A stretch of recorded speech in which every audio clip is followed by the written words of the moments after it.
Hello everyone, welcome back to Nirupa simple life. और नवरात्रि निकल गई, दशहरा निकल गया। मतलब कुछ इस तरह से बिजी थे कि वीडियोस में बना नहीं पा रही थी, ब्लॉग्स नहीं बना पा रही थी। फाइनली आज करवा चौथ है और मैंने डिसाइड किया है कि मैं आज अपना पूरा रूटीन आपको दिखाऊंगी और किस तरह से मैं तैयारी करूंगी वो सब दिखाने वाली हूँ। और रात को पूजा और सारी चीजें मैं आपसे शेयर करूंगी आज के ब्लॉग में। तो इस ब्लॉग को एंड तक देखिएगा, कमेंट जरूर कीजिएगा, अच्छा लगे तो लाइक कीजिएगा और चैनल को सब्सक्राइब करना बिल्कुल नहीं भूलिएगा। तो फिर चलिए शुरू करते हैं इस ब्लॉग को। पहले बनाऊंगी इन लोगों का लंच, पापा, भैया और मेरे हस्बैंड के लिए। और इसके बाद एक्चुअली मेरे सिस्टर इन लॉ भी हैं, तो उनके लिए, इन चारों के लिए खाना बनेगा। और उसके बाद में फिर पूजा की तैयारी करूंगी। तो चलिए, मैं बना रही हूँ उन लोगों के लिए पूरी और आलू की सब्जी। तो वही तैयार कर देती हूँ क्योंकि आज काम बहुत है। सो चलिए फिर बनाते हैं आज का खाना। यहाँ मैंने चने की दाल भिगो दी है, क्योंकि चने की दाल को जब आप भिगो के बनाते हैं ना तो जल्दी से 2 ही सीटी में ये अच्छी बन जाती है। और इसमें हम बनाएंगे रायता, और शाम को बनी है मटर पनीर की सब्ज़ी। तो सबसे पहले अभी यहाँ मैं भिगो रही हूँ बूंदी, और रायते में तड़का हम बाद में लगाएंगे।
तो साथ में बड़े भी फ्राई हो रहे हैं और सूजी का हलवा भी बन रहा है। और इस वक्त शिल्पी भी आ गई थी मेरे साथ किचन में, मेरी हेल्प करा रही थी। और अब मैं यहाँ बना रही हूँ गुलगुले। तो यहाँ गुलगुले बनाए थे और मैंने फिर मूंग दाल के मंगोड़े भी बनाए थे। उसके बाद मैंने पूड़ियाँ सेकी और फिर मेरा जो हलवा था वो रेडी हो गया था। तो उसी कढ़ाई को साफ़ करके फिर मुझे उसमें मटर पनीर की सब्ज़ी बनानी थी। तो इस तरह से हमारा काम चल रहा था। और मटर पनीर की सब्ज़ी के बाद अभी पूड़ियाँ सेकने के बाद हमें रोटियाँ भी सेकने के बाद नहीं, एक्चुअली तलने के बाद, तो पूड़ियाँ तलने के बाद हमें अभी बनाना है रोटियाँ भी। तो यहाँ पर पूड़ियाँ तलने के बाद यहाँ मैंने रोटियाँ सेकी थी और उसके बाद सब्ज़ी रोटी बन गई। उसके बाद मैंने किचन की क्लीनिंग की। क्लीनिंग करने के बाद मैं चली गई थी बर्तन धोने। मैंने बर्तन भी धो दिए थे क्योंकि रात को लेट हो जाएगा तो बर्तन डले रहेंगे इसलिए। और उसके बाद मैं जब ये क्लीनिंग कर रही थी तो शिल्पी ने नीचे पूजा की तैयारी कर ली थी और मैं ऊपर भोग की थाली लगा के नीचे ली गई।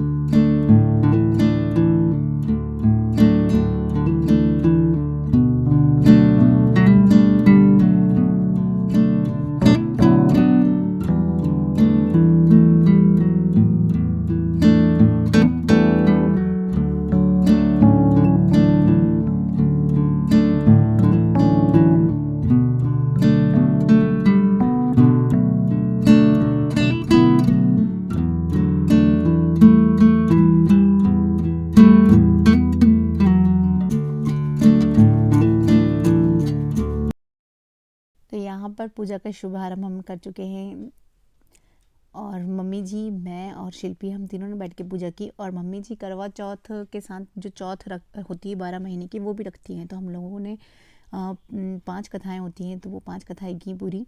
और इसके बाद पूजा होने के बाद ये हम मम्मी और मैं करवा बदल रहे थे। तो ये बुंदेलखंड की रीति है। अब मतलब इस तरह से करवे के ऊपर पूड़ियाँ और गुलगुले रखे जाते हैं, तो भाई मैं उसी को फॉलो कर रही हूँ। तो जो मेरे यहाँ पूजा होती है वो मैंने डिटेल में शेयर नहीं की, कुछ कुछ पार्ट्स मैं आपके साथ शेयर कर रही हूँ। और दोस्तों, मेरे ब्लॉग्स टाइम पे नहीं आ पा रहे हैं, आई नो, बट आप उन्हें पूरा देखिएगा। और यहाँ पे जब हम पूजा कर ली थी तो हम ऊपर गए थे, वहाँ पर हमने चंद्रमा को अर्घ दिया था और पूजन की, और कुछ मम्मी के साथ ऐसे पिक्स निकाले। मैं शूट नहीं कर पाई थी, सॉरी फॉर दैट। और इसके बाद ये आ गया मेरा चाँद। एक चाँद तो निकल चुका था और दूसरा चाँद मेरे पास था, ये देखिए। सो गाइज़, आपको ये ब्लॉग कैसा लगा आप ज़रूर बताइएगा। अच्छा लगे तो प्लीज़ लाइक करें, शेयर करें और मेरे चैनल को सब्सक्राइब करें। Thanks for watching.